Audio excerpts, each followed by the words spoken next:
Welcome to the 19th episode of the Middle School AD podcast. I am your host, Thomas Frederickson. And today we sit down with Keith Manos, who is a retired AD from Cleveland, Ohio.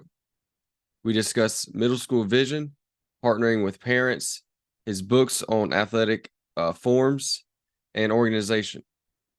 We hope you're able to get better from the discussion today, but before we dive in, here's a word from our sponsors.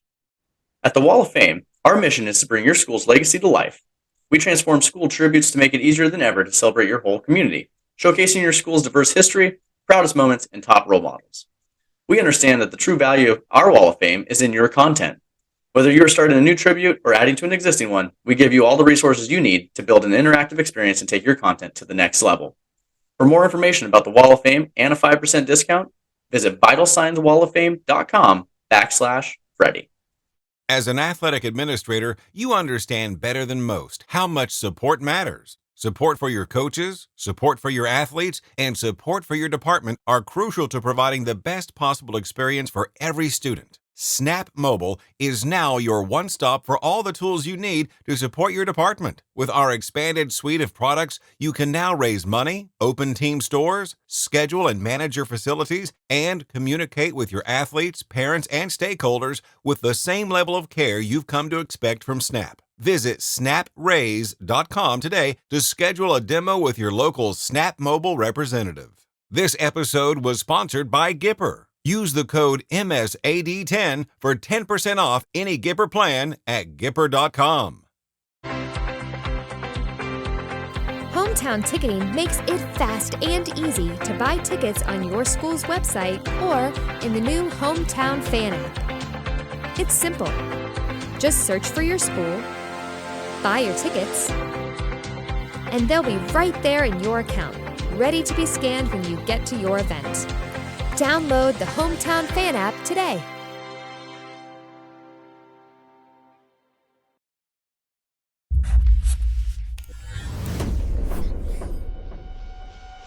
I think it's important when you work with a company and you have a relationship with the company. You want to make sure that the folks that you're dealing with are people who kind of get it. They understand what you're going through. I love things where it's a one-stop shop. And the feedback that we've gotten from our parents this year has been superb. Students, they know that here's where I go to do this and then it's taken care of. It's been able to make things easier for our kids to get to participate. And so the coaches can see that right now leading into that season, and they can kind of prepare and kind of get themselves ready. I think the person who is scared of software, they can still navigate it. They're not having to have stacks and stacks of paperwork on their desk, but everything is digital for them, and so it makes it really easy. The AD role, it saves me a tremendous amount of time, which time's everything. I would just say that to give Final Forms a shot, it's going to save you a lot of time and energy in the end. You'll be extremely happy if you make that choice. This is Game Time. Neptune Game Time creates a high-energy game day atmosphere that your players and fans will love. Every song in our database is 100% lyric safe, which means you can stop screening music for good. Game Time also provides custom messaging to help you promote your upcoming events, concessions, and event-specific announcements. And it gives you the opportunity to sell sponsorships on your station that will generate revenue for your athletic department. Amp up your game day with Game Time. Welcome to another episode of the Middle School AD podcast. Today we are speaking with Keith Manos, who's a retired AD from Cleveland, Ohio. Keith was an AD for 5 years and is the author of multiple books that have to do with wrestling, but also have to do with athletics and ADs in general. And we will get to that a little later in the episode. But Keith, thank you for jumping on with us today. Welcome. Thank you. I'm looking forward to it. Good deal. So if you would let everyone know kind of your journey in in athletics, and then the journey into the AD world, and kind of what led you to where you are today. Well, I had coached during my tenure as an educator. I've coached 3 sports. Primarily, I was an assistant in football, and then a head coach of wrestling. And as I continued in my tenure as head wrestling coach, I began to run wrestling tournaments. Like I was running like 4 or 5 a year at one point. And uh, so I have a real strong skill at organization. And the superintendent came to me one day and he said, Keith, because our previous superintendent, our previous athletic director was leaving that position. And he said, Keith, we'd like you to come in and be our new athletic director. I said, well, I'm teaching. How do you want me to do this? He goes, well, what we're going to do is we're going to reduce your teaching load and we're going to, half a day teaching, half a day athletic director. And they gave me a bigger stipend for that. I went, well, okay. And I did that for 5 years. At the end of that tenure, the superintendent came back to me and said, hey, we really love the job you did, that you're doing. We want to make you a full-time athletic director. So no more teaching. And I said, well, okay. Don't hear that I'm a mercenary in this, but I did ask because I'm a family man. I said, how much is the pay? And he showed it to me, and it was, oh my goodness, it was like 10, 15, I don't know, $20,000 less than I was making, as a teacher. And I said, well, Steve, the superintendent name, I said, well, Steve, I'm not going to accept that position, that salary. He says, well, that's all the board is offering, so I'm sorry. I didn't think you would either. And then, so time passes, and he comes to me and says, well, Keith, we have to hire this new athletic director, but he can't come on until October. Would you mind doing the duties through the summer and the fall until he can come on? And we'll pay it. I said, no, don't worry about it. Okay, I'll do that. So I was teaching full time and being an AD full time for August, September, October. And then the new AD came on. I got him introduced to everything. And so the superintendent came back to me. He said, Keith, how much should we pay you for that? I said, you have to pay me anything. He goes, no, really, you deserve to be paid for all that work you did. And I said, because, of course, Freddie, that in the fall, the AD is scheduling for the spring. Mm-hmm. So I did all the spring schedule. And of course, in the summer, you're making sure everything's all scheduled up for the fall. So I said, no, you don't have to pay me, but I'm going to come to you one day. I'm going to ask a favor. He said, well, okay, all right, that's fine. So one day I came to him. I said, here's the favor. We need new wrestling mats. So I want you to buy some new wrestling mats. He went, fair enough. And that's it was my tenure as the AD. Well, I mean, as we all know, wrestling mats are very expensive. So you got a very good deal out of that for doing, quote unquote, a couple months worth of work. Yeah. And so that's good stuff. Now, what shocked me that hearing that was the full-time AD position was less than your teaching. And then, like I said, they were offering you to do that and make less money. And we all know that, yes, you might not be teaching during the day, but your real job starts at 4:00 and, after school. And like you said, and that's family time, so yeah, that one kind of shocked me whenever you said that, it was especially that much difference of pay. Yeah. I was surprised too. But he was honest. He was upfront about it. He goes, Keith, I wish we could pay you more, but that's all the board is allocating. Wow. That's weird. And it's, it's a lot of high schools now have the full-time AD and they've made the salary work and all that. But, the middle schools, we are still full-time teachers and ADs.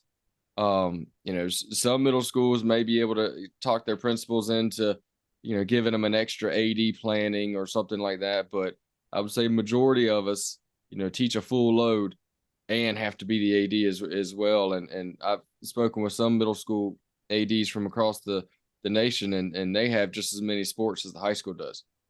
So it's definitely a tough situation and a topic that's kind of been a hot topic here on this podcast for the past couple episodes. So I'm not surprised.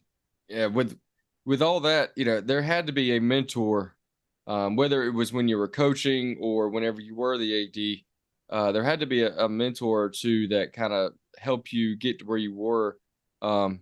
If you don't mind, would you kind of speak on who those people are and what they meant to you? Sure. The key mentor for me is a gentleman named Mike Paporis.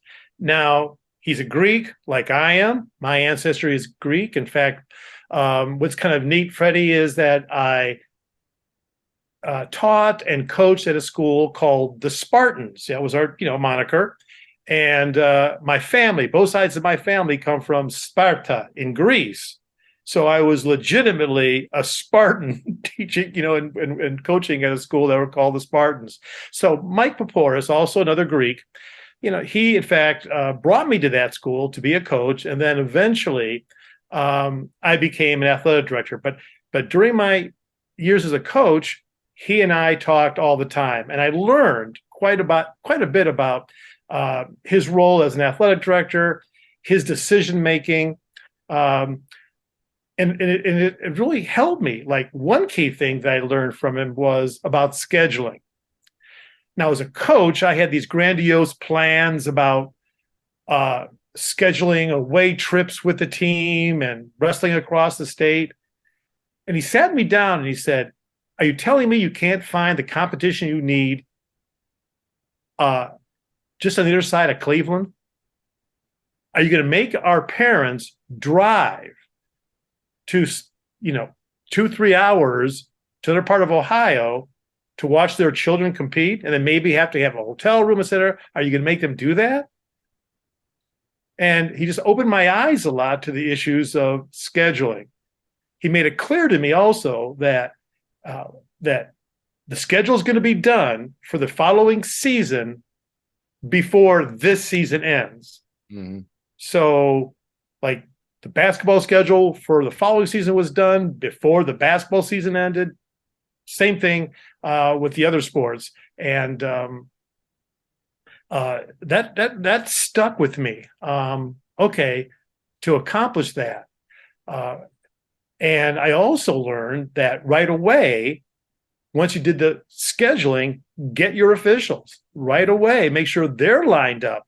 So that was so he really mentored me.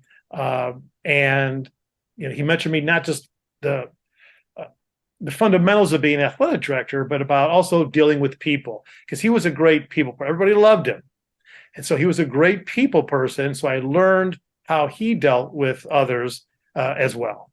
So he's passed years ago, but just a great man, and I think everyone who remembers him as a great man. Yeah, it's kind of funny you said about having to travel out of state or across the state for competition. Being a wrestling guy, you'll kind of get it. We've here in upper states, South Carolina, we've got probably 20 minutes down the road from where I am now, we've got a very elite wrestling program where they've won 16 out of the past 23 state titles. They're 8 in a row right now. And they're just a very elite program. And that's another thing is they have to go out of state to compete, because they're just so elite. It's tough for the other schools here in South Carolina to compete with them. I suspect other South Carolina schools don't even want to schedule them. Oh yeah, it's rough to schedule them outside of your region. I mean, obviously in the region ones have to play them. So for a lot of non-region stuff, they're going, to Tennessee, they're going to Georgia, they're going to Florida, they're going to wherever, and for all their non-regions and tournaments and things like that to find competition. So I get, I get that instant of it, because, and it's just like you said, here recently they've had to do that. It wasn't when they were starting to come up. It's just like, okay, it's nobody wants to wrestle us here, and we need to go wrestle somebody that's going to challenge our guys. So. Yeah, and that's what I faced, is I had very good teams, and so what we did when he made that point to me, I said, all right, well, find someone then that can compete with us. And so like my school was in Division III, which is the small school enrollment, And so he came back and he says, we're going to wrestle the defending state champions from Division I, which is the big school enrollment. I said, fair enough. That's good. I'm okay with that. And we did, and we beat them, which, which probably, for a program that was like a no-win situation for them. If they beat us, it was like, okay, because we're a big school and you're a small school.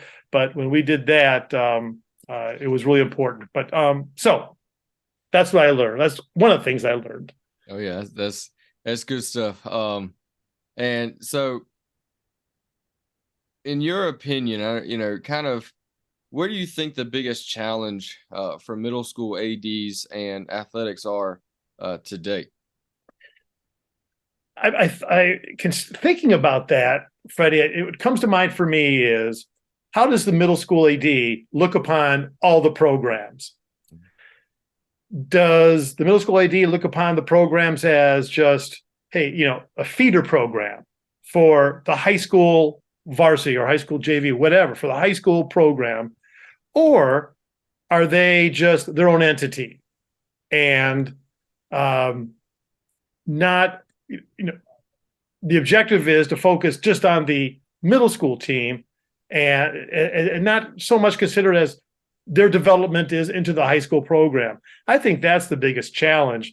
And I have no objection to, I think it's totally fine for high school coaches to, and I would tell them, I said, you have to look upon your program not as when I was AD, look upon your program not just as 9 through 12. You got to look upon your program as a K through 12 entity, as a K through 12 program, which means you have to work with the city recreation department.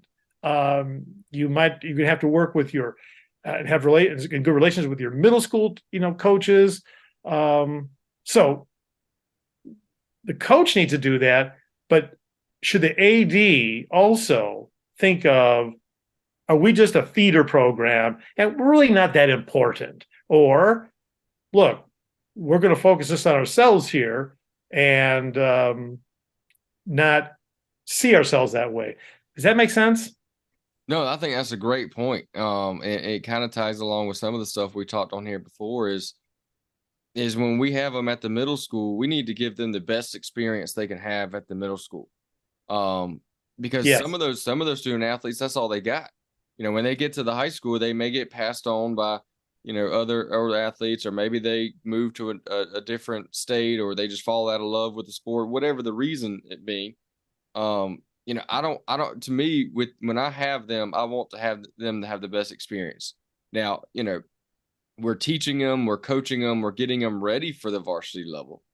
But their experience should be just as good as it is at the high school, because like I said, who knows if they'll get that experience at the high school. And so they're exactly, I'm right with you there. Like, they shouldn't get just like hand-me-downs equipment. They shouldn't just get reduced practice time because, well, they're middle school.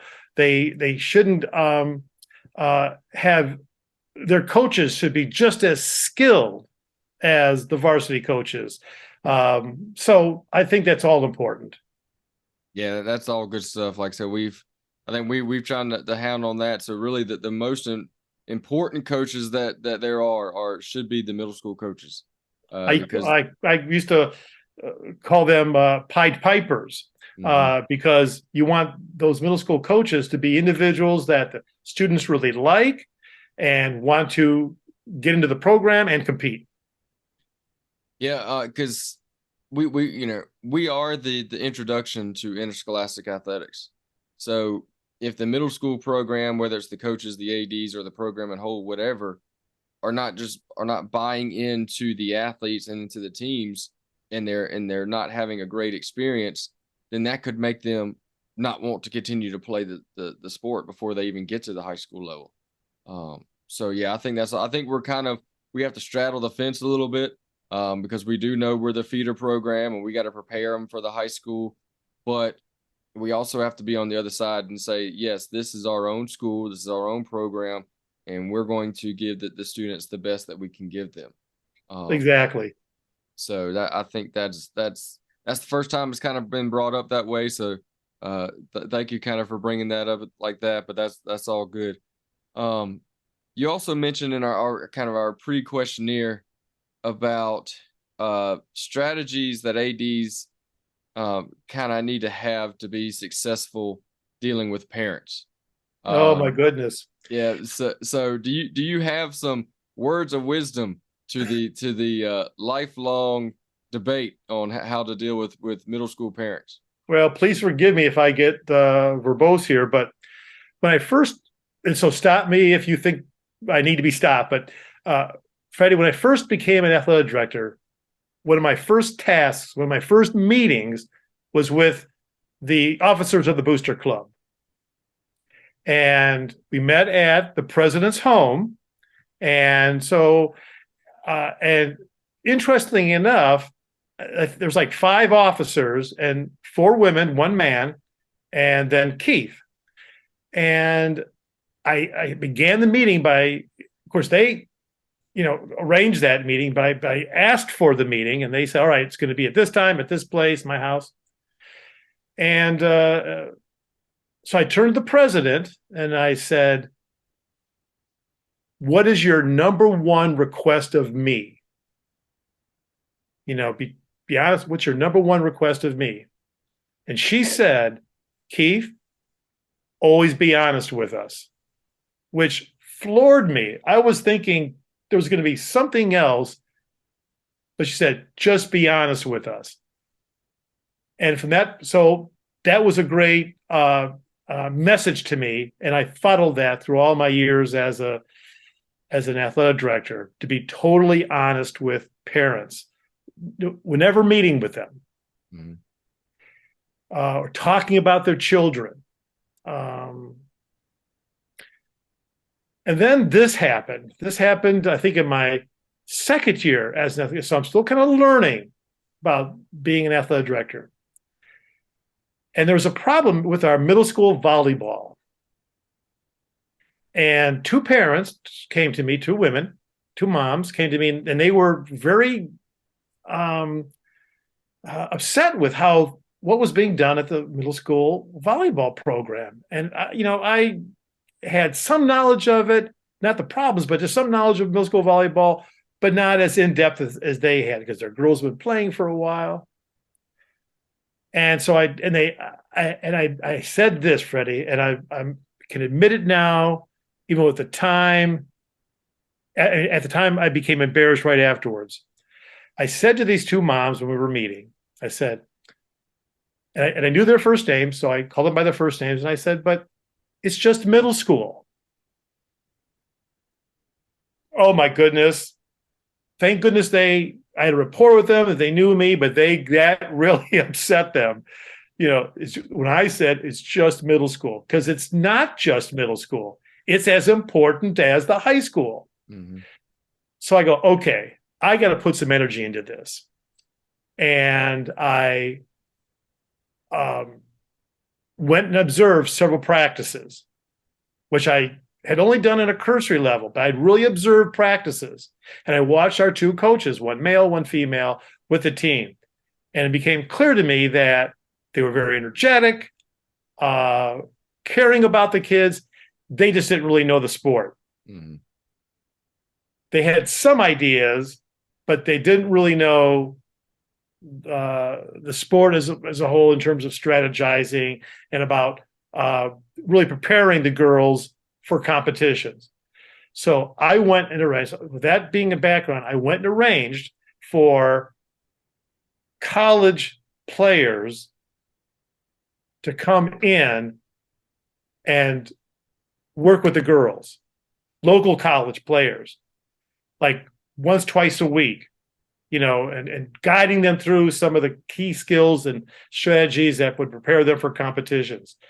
That made the 2 parents happy. The coaches were okay with it.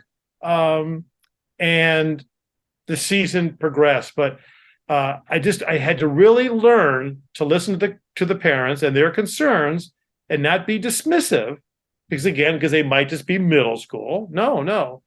And then from that point on, I treated middle school as much of a priority as I did the high school.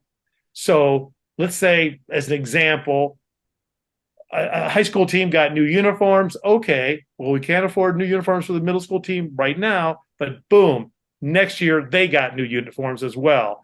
Let's be fair. So I think just really communicating with parents, and I began sending out newsletters to them and making sure that they were aware of any developments in terms of that whatever program that they were in. Yeah, that's good stuff. And I mean, and I think anybody listening will tell you that, we've heard it probably more times than we want to hear. Is, well, that's just middle school. And that sends me a certain way, because I'm one of the weird people that love the middle school age. And a lot of people don't want to touch the middle school age just because of all the hormones and the changes and everything that's going on. Yeah. And but I love it because they're still hungry and they still want to impress you. They still want to please you as the coach, and they want to learn. And like you said, to them right there, that middle school volleyball team is their varsity team.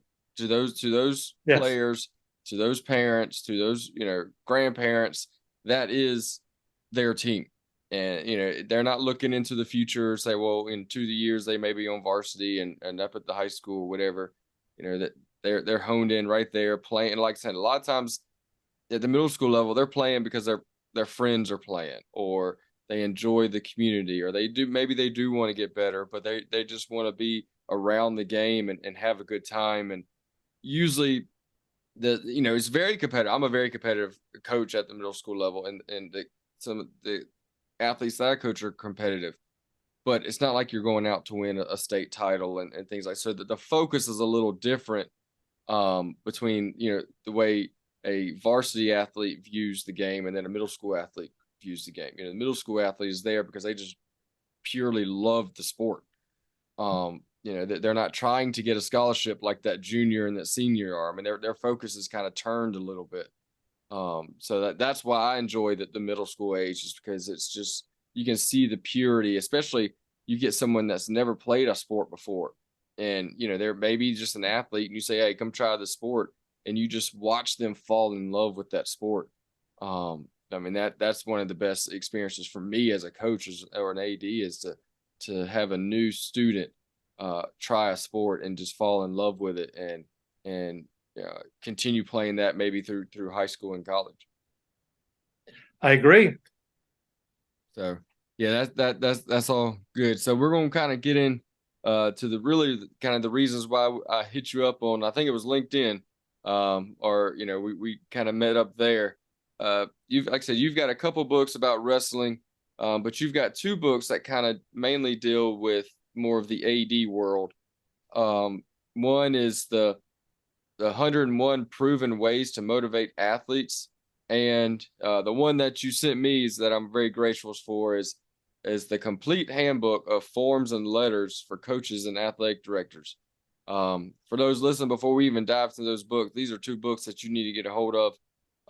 And because there's a lot of good stuff in here. And like I was telling Keith before we started recording, is I wish I would have had this 8 years ago when I started being an AD, and 18 years ago when I started coaching. So it's all good stuff. So kind of just explain, your thought process and developing these books and how maybe they can help the middle school AD. Well, let me start with 101 proven ways to motivate athletes. What I did here, Freddie, was I did the research into the psychology of motivation, what really motivates athletes. It's also anecdotal. So I looked at what coaches are doing to motivate, of all sports, to motivate their athletes. And I put it all together into a book that's organized by stages of the season: preseason, early season, mid, et cetera, all the way up to postseason.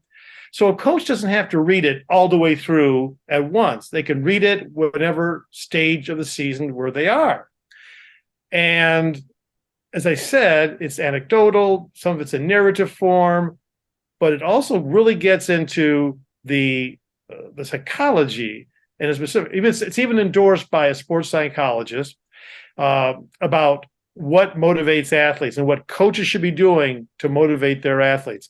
Of course, most coaches know about the intrinsic and extrinsic motivation, and we would love if all the athletes were just totally committed to intrinsic motivation. But nevertheless, that's certainly part of it. But and how to develop that. But so that's what that book's about, and it's again applicable to all sports if coaches apply it, correctly, apply those strategies correctly, those ways. Now, my other book, I began writing that because again, even before I became athletic director, I've been writing and publishing.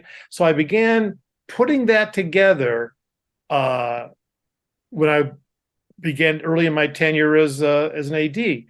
I'm an English teacher, I'm a writer, and I thought, my goodness, is there a book out there for ADs and to help them? And I couldn't locate one. So I said, well, I'm going to write it. And I thought of all the forms you would use. And I thought of the PA announcements that I would make in the school and the letters I would send out. And I just put it all together into the booklet that, you have there. So other ADs and other coaches don't have to do the legwork. It's right there. All they have to do in some respect is just put their school address, logo on the paper, and their own spin to it a little bit. And they have that letter, they have that form, whatever they might need.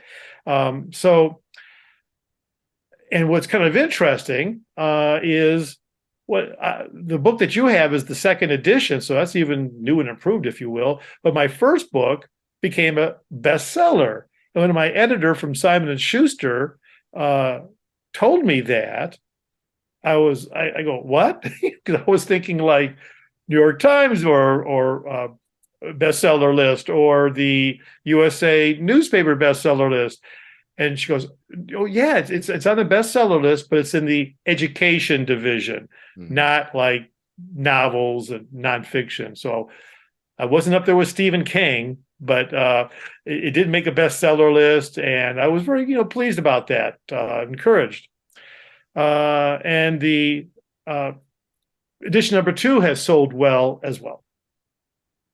Yeah, like you said, I know it's now there are some AD books out there and some great ones, but and we've had those guests on here, but a lot of them have to deal with leadership and mentoring and the DNA and different things like that. But there's not one. I don't think there's another one out there that's like, look, here's the forms, here's the letters, here's the forms, here's all the stuff. I've done all the work. You put your name on it and have fun with it. And so I think, any AD, whether it's at the middle school, high school level, definitely needs to get a hold of this copy. And, we were talking that, even in the world of Google now, all these forms can be easily translated or transposed over into Google form, into a Google Doc, into a Google whatever that you may be using to be able to push out to your coaches and athletes and parents and things like that. So it's definitely worth the price, and we'll make sure that we put a link in when we blast it out when this episode comes out, and that way people can make sure they get a hold of it. We're actually recording this towards the end of February. This episode probably won't go out to the middle of June. We're kind of ahead of ourselves, but definitely, when you hear this at the end of your school year, you've got the summer to get your stuff ready, like we talked about, for the next school year. So definitely get a hold of this book. It'll make your life a whole lot easier when it comes to creating all the forms for the different teams and the different aspects of it, whether it's players or parents or coaches. And I can just add that coaches and ADs can go onto my website and they can see all my books, www.keithmanos.com. So that's another option. Yeah, and for those who are just listening and not seeing the name, Manos is MANOS. So you said that was keithmanos.com? Yep. yeah, please check that out, and a bunch of great stuff there. And we'll get your contact. Well, while we're here, if you want to kind of throw out some other contact information for you, if people want to get in touch with you and pick your brain a little bit, and then we'll wrap up with the last couple questions. Okay. Hey, I don't mind being emailed at coachkm@sbcglobal.net. So it's Coach KM, my initials, at S as in Sam, B as in boy, C as in Carla, global.net, sbcglobal.net. So yeah, love to hear from anyone across the country. When in fact, I was kind of, when my first book came out, I did get emails from people across the country saying how much they liked my books and how much they helped them. So that's it's a highlight to my day. Yeah, good deal. Well, like I said, hopefully again when this episode comes out too, you'll have some more from South Carolina getting on it, because like I told you, I'm gonna bring it down to our conference in March, and so like I said, this episode will be after that, but hopefully for those who are listening, maybe they already have it in their hands and can vouch for it as well. So thanks. Again, very, very good book to get a hold of.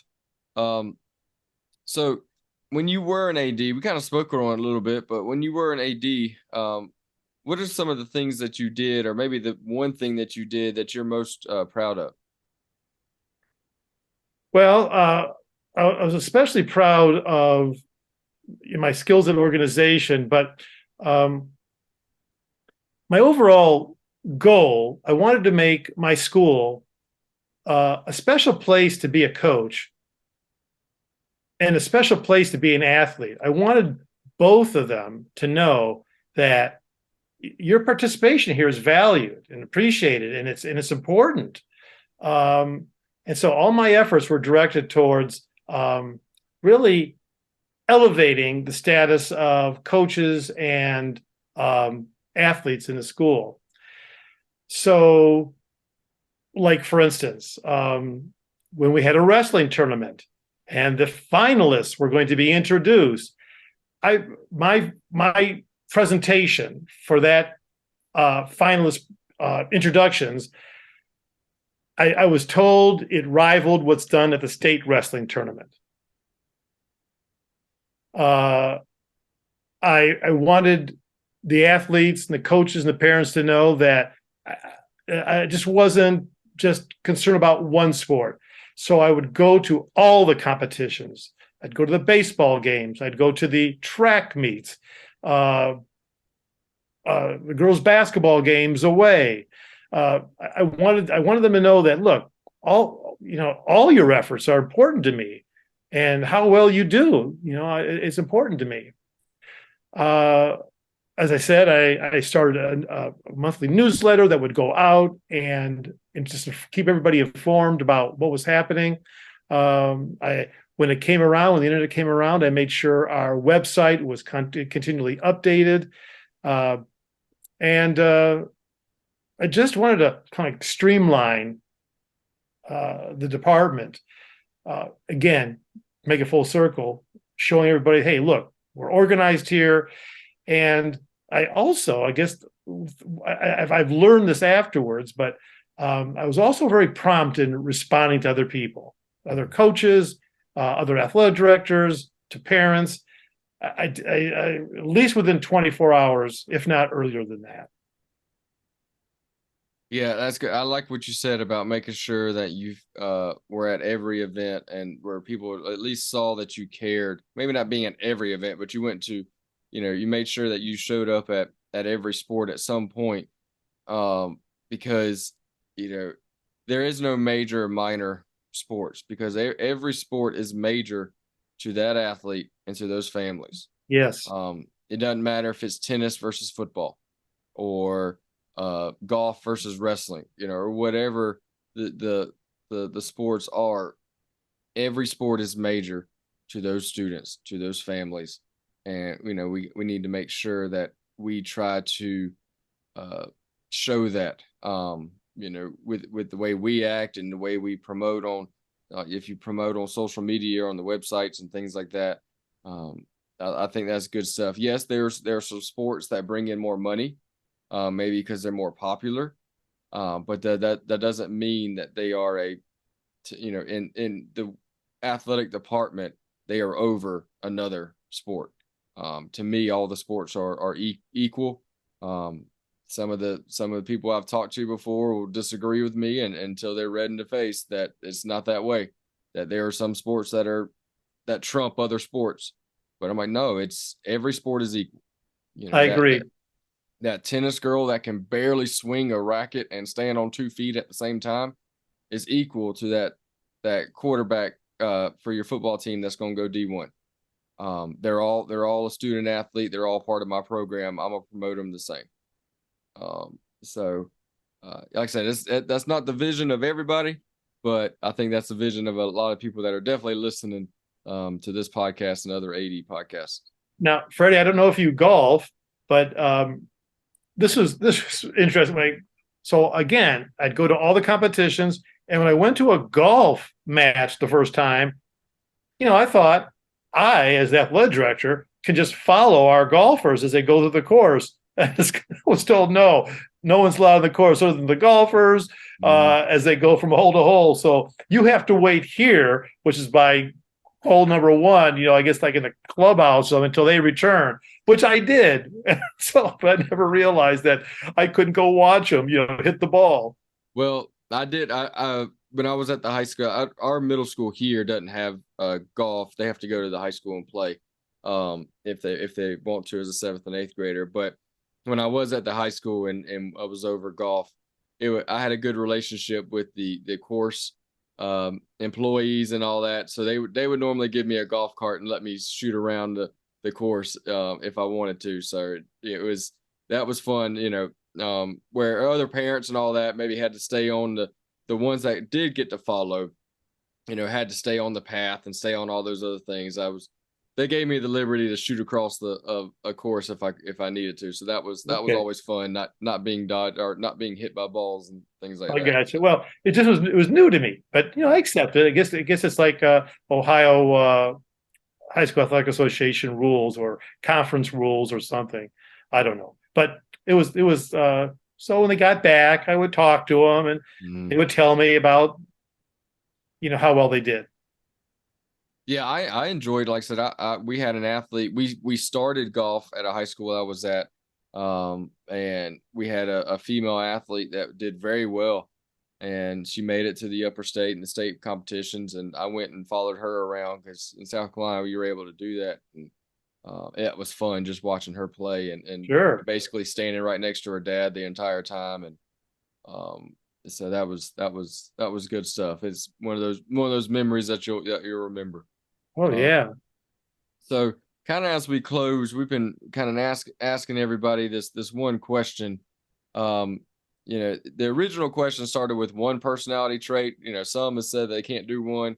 So if you got 2 or 3, that's fine. But what do you think the most important personality trait or strength that a middle school AD needs to be successful? I've kind of mentioned this already. And I guess it could apply to a coach as well, just to be organized. And in terms of all the tasks that are required for an AD to do, because I think people appreciate that. And something else, like I think information, going along with organization, information is underrated. I think the more information that people have, the better their decision making is going to be. I think that's with athletes. I think that's with coaches. I think that's with parents. I think the more information that they have, the better. Yeah. Again, which means that the AD or coach in turn has to be really organized to get that information out there. And then I think on a more personal level, the AD has to be someone who can engage with such a diverse group, with parents and coaches as adults, and then with athletes as young people. They had to have that skill to be able to talk to and communicate with all that those diverse groups, and in a meaningful way.